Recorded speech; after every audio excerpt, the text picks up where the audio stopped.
Hello everyone, welcome back to my channel for another new video. I am super excited about today's because today I'm going to be sharing 7 little things you can do to greatly improve your 2017. I wanted to give you guys a little bit of 2017 inspiration. There's actually going to be a lot of 2017 inspiration coming your way very soon and throughout the whole year because we want to try to make this year one of your best years ever. And if you're into this video idea, please let me know down in the comment section because I want to start doing more videos like this where I'm just sitting down, talking to you guys, giving you advice, you know, being honest about the experiences in my life and hoping that they can help you to improve your life.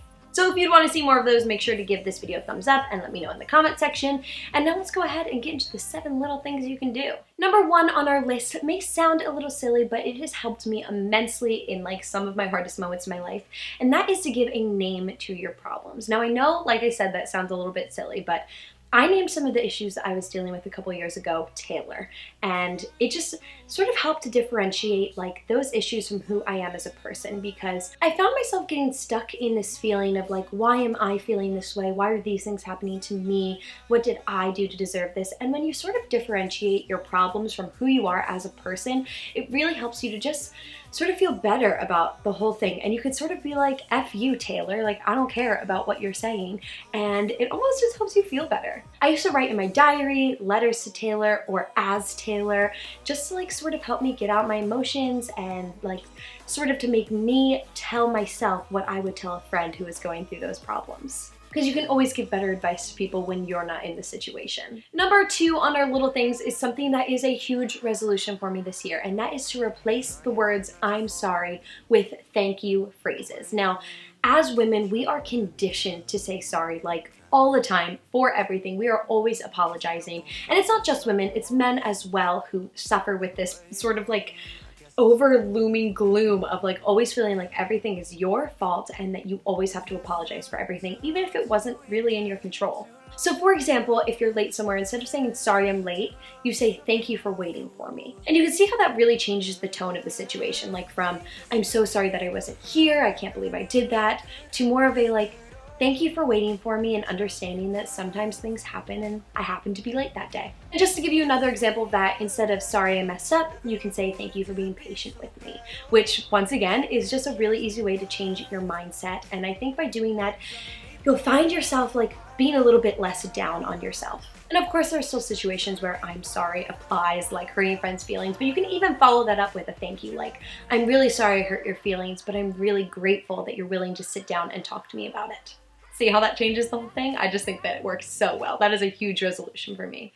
Third on our list is to revisit some of your favorite childhood memories, whether that be like cartoons like Rocket Power or SpongeBob or things like Harry Potter. Harry Potter was such a huge part of my childhood. And nothing puts me in a better mood than opening up one of the books and reading a chapter or watching one of the movies. There's just something about revisiting those childhood memories that brings you back to a simpler time. It can really help you feel better on a bad day. Number 4 on our list has to do with social media, which tends to be a huge part of a lot of negative energy that enters people's lives, especially nowadays. People are constantly on social media and it's really hard when you see something that sort of hurts your feelings to get rid of it or something that offends you. So my tip is to be very liberal with the mute and the unfriend button. I have unfriended so many people over the past year on Facebook because frankly, I just don't want their sort of negative opinions or even different opinions from mine to affect my day, because sometimes I'll see an article that really upsets me and I spend the entire day thinking about it, talking about it, and it can really just put like a dark cloud over my day. And nothing is better than the mute button on Twitter. I use it all the time with people who I know would be offended if I unfollowed them, but I really do not want to see the things that they're posting.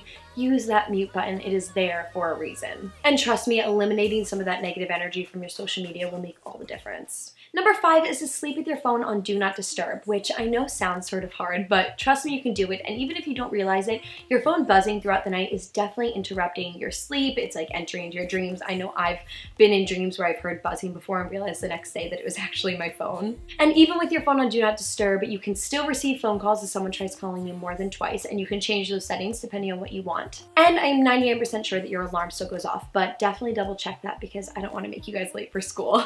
Number 6 is something that I found online, and I definitely want to do more of this year, even though I already sort of do a lot of it, especially for someone my age. And that's just to write letters to people who you love, whether it be a friend, significant other, a family member. It doesn't really matter. However you define love, write letters to those people and tell them how much you appreciate them. That's pretty much my go-to when someone's having a bad day. I buy them like all of their favorite things and write them a note just to tell them how amazing of a person they are. But I want to start doing it even if they're not having a bad day, because I know if I received a letter like that from someone, it would cheer me up so much. And number 7 is something else that I'm definitely working on this year, and that is just to be a better friend. And there are tons of little things that you can do to improve this, even just being more active in the friendship, texting them first, trying to make plans with them first, can really be all of the difference. And better relationships equals a happier you. I swear this is so true. If you have tons, hi Molly. If you have tons of really strong relationships in your life, it's going to make you a really happy person. And I'm super lucky that I have a ton of absolutely amazing friends. And this year, I just really want to concentrate on building those relationships, strengthening them, and making sure that they last for a lifetime. And there you guys have it. That is 7 little things you can do to improve your 2017. They aren't things that are going to happen overnight, but it's definitely things that you can keep in mind throughout the entire year and really all of the years to come that I think will really help to make you a happier and more positive person. Like I said, it's definitely things that I'm going to continue to work on. I really hope you guys enjoyed this. If you did, please don't forget to give it a thumbs up. And if you are new here, please don't forget to click the subscribe button and join our little family. And I will see you guys in my next video. Bye!